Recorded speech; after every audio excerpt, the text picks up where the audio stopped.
Yes guys, good evening. So इसके पहले तक हमने देखा RL circuit, LC circuit, RC circuit और सीरीज एलसीआर सर्किट। जो नहीं देखा वो क्या था? Parallel LCR circuit. तो अभी पैरेलल एलसीआर सर्किट कैसा दिखेगा? एक एलसी और आर लगा हुआ होगा, एसी सोर्स पैरेलल में लगा हुआ होगा। पैरेलल में हम सब जानते हैं कि पोटेंशियल डिफरेंस क्या होता है, सबके अक्रॉस सेम लिखा है, V is same for all R L and C. तो अभी अगर हम ध्यान से एक बार वापस से सोचें, पीछे जाएं, तो क्या होता है? रेजिस्टेंस में फेज सेम होता है करंट और वोल्टेज का। कैपेसिटर में क्या होता है? करंट आगे भागता है, वोल्टेज पीछे भागती है। और इंडक्टर में क्या होता है? करंट पीछे भागता है, वोल्टेज आगे भागती है। तो अब अगर मैं वोल्टेज को इस डायरेक्शन में ले लूं तो रेजिस्टर में भी करंट इसी डायरेक्शन में जाएगा। फेजर डायग्राम बना रहे हैं अपन, तो करंट किस में आगे भाग रहा है? कैपेसिटेंस में आगे भाग रहा है। कैपेसिटेंस में आगे भाग रहा है तो करंट ऊपर, इंडक्टेंस में पीछे भाग रहा है तो करंट नीचे। तो अब अगर ध्यान से देखेंगे तो ये नीचे और ये ऊपर, तो ऑपोजिट डायरेक्शन में करंट जा रहे हैं इन दोनों के। टोटल करंट लिखने जाऊंगा तो क्या लिखूंगा? Under root of I R square plus I L minus I C का होल स्क्वायर। ठीक है भाई। एडमिटेंस की बात, जैसे इंपीडेंस होता है वैसे ही क्या होता है? एडमिटेंस, उसका इनवर्स। तो एडमिटेंस को हम रिप्रेजेंट करते हैं y से। y equals to under root of G square plus S L minus S C का होल स्क्वायर। अब सर ये क्या है? G S L S C. देखो ध्यान से देखो, एडमिटेंस ही है। 1/r कंडक्टेंस जिसको हम लिखते हैं G, 1/xl इंडक्टिव एडमिटेंस जिसको लिखते हैं SL, और 1/xc जिसको हम लिखते हैं SC। तो ये चीज हम यहां इस फॉर्मूला में इंप्लीमेंट करेंगे। इंप्लीमेंट करके हमें जैसे मिलता था इंपीडेंस वैसे ही हमें मिलेगा एडमिटेंस। और एडमिटेंस का जो इनवर्स है दैट इज इंपीडेंस। Z क्या होता है? 1/y होता है। तो अब जब पोटेंशियल सबके अक्रॉस सेम है तो करंट कितना कितना जा रहा होगा? IR कितना होगा? पोटेंशियल इंटू जी। IL कितना होगा? VL into SL। और IC कितना होगा? V into SC।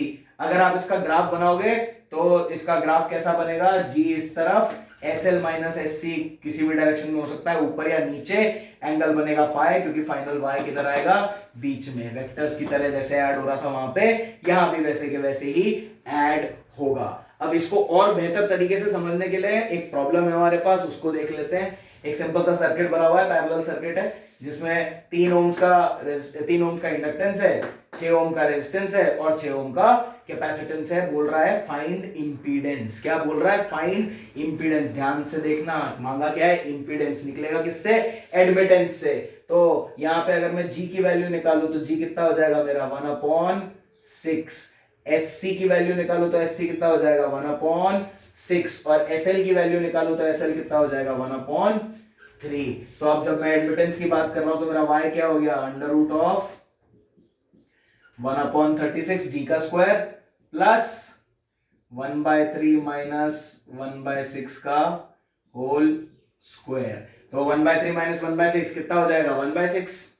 कितना होता है? 1/6 ही होता है भाई। y इक्वल्स टू क्या आ गया? 1/36 जिसको अपन लिखेंगे 1/6 में यहां √2। ऐसा ही होगा ना? 1/36 प्लस 1/3 माइनस 1/6, नीचे आया 6, यहाँ आया 2 माइनस 1, तो 1/6 बन गया, उसका होल स्क्वायर 1/36। 1/36 को कॉमन निकाला तो 1/6 बाहर आ गया और अंदर बच गया क्या? 1/√2। 1/√2 बचेगा क्या? नहीं, यही तो, यस मिस्टेक, √2 ऊपर आएगा ना। यस, y इक्वल टू कितना आया? √2/6। तो अपने को क्या निकालना था? Find impedance Z। तो Z इक्वल्स टू क्या होता है? 1/y। तो वो क्या हो गया? 6/√2 ओम्स। आपका Z कितना आ गया? 6/√2 ओम्स। नेक्स्ट देखेंगे, सीरीज एलसीआर सर्किट दिख रहा है, पूछ रहा है फाइंड Z। मेरे करने के लिए सवाल नहीं है, तुम्हारे लिए एकदम चिंदी पप्पू सवाल। Under root of R square plus XL minus XC का होल स्क्वायर।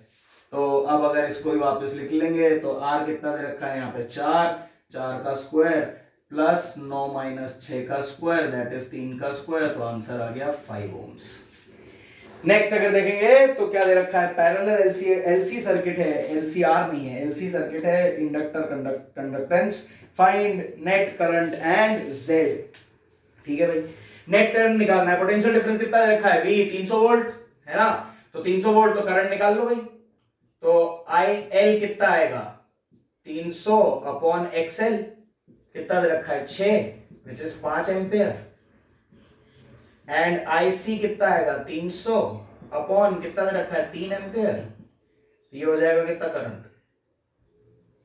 कुछ गलती करी है मैंने, हाँ बिल्कुल 50, माय बैड, और 300 का यहां हो जाएगा कितना 100 एम्पियर। तो अब कौन सा करंट ज्यादा है, आईसी ज्यादा है, तो आईसी माइनस आईएल कितना आ गया अपने पास 50 एम्पियर।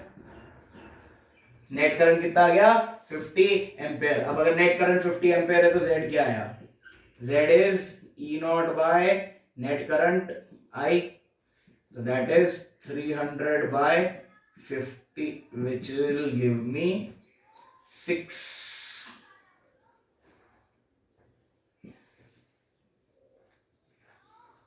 कुछ मिस्टेक किया क्या अपन ने, लग तो नहीं रहा सही। तो यहां पे अगर हम ध्यान से देखेंगे तो I L current in inductor कितना जा रहा है 50 ampere, current in conductor capacitor कितना जा रहा है 100 एम्पियर। तो अगर 100 एम्पियर का करंट कैपेसिटर में से जा रहा है मतलब कैपेसिटर में करंट ज्यादा है। नेट करंट कितना हो गया 50 एम्पियर और जेड कितना आ गया 6 ओम्स। नेक्स्ट क्वेश्चन जो दे रखा है कि 10 वोल्ट डीसी गिव्स 2.5 एम्पियर। अभी डीसी है, एक कॉइल लगा रखा है, उसमें नीचे दिया है 10 volt AC with 50 hertz gives 2 ampere. Circuit क्या है आरएल सर्किट। तो आरएल सर्किट जो होता है क्या है रेजिस्टर एंड इंडक्टर सर्किट। तो अब अगर उसमें डीसी करंट जा रहा है तो फ्रीक्वेंसी क्या है 0 भाई, in DC F is equals to 0 implies XL is equals to 0। तो डीसी में क्या बचेगा सिर्फ रेजिस्टर। तो डीसी का पोटेंशियल डिफरेंस रेजिस्टेंस कितना आ जाएगा R equals to 10 upon 2.5 that is 4 ampere 4 ohms. कितना आ गया रेजिस्टेंस 4 ओम रेजिस्टेंस आ गया। अब नेक्स्ट में क्या बोल रहा है कि जब 10 वोल्ट का एसी लगा दिया तो उसका रेजिस्टेंस मतलब उसका करंट हो गया 2। तो जब एसी में लगाया हमने तो एसी में क्या हो गया जेड इंपीडेंस हो जाता है ना, एसी में रेजिस्टेंस थोड़ी बचता है। तो वो हो गया क्या 10/2 विच इज 5 ओम। ठीक है, तो रेजिस्टेंस 4 आ गया, टोटल इंपीडेंस 5 है। तो इंपीडेंस क्या है Z square is equals to R square plus XL का स्क्वायर। यहां से हम निकाल लेंगे एक्सएल इज इक्वल्स टू कितना आ जाएगा 3। यही निकालना था, calculate the reactance of coil. तो एक्सएल कितना आ गया अपने को 3 आ गया। तो ये कुछ प्रॉब्लम्स अपन ने देखी जो पैरेलल पे थी, कुछ देखी अपन ने जो सीरीज पे है और सिंपल। अब इसके बाद जो हम देखने जाएंगे वो देखेंगे हम रेजोनेंस के। अगर ऐसा हो, इसके पहले हमने एलसी सर्किट में देखा था कि दोनों अगर बराबर हो जाए तो 0 तक जाता है उसका ग्राफ इंपीडेंस का। कहां तक जाता है 0 तक। तो अगर एक्सएल और एक्ससी बराबर हैं तो क्या होता है, उस सिचुएशन को बोलते हैं रेजोनेंस। एंड नेक्स्ट लेक्चर में अपन रेजोनेंस के बारे में बात करेंगे।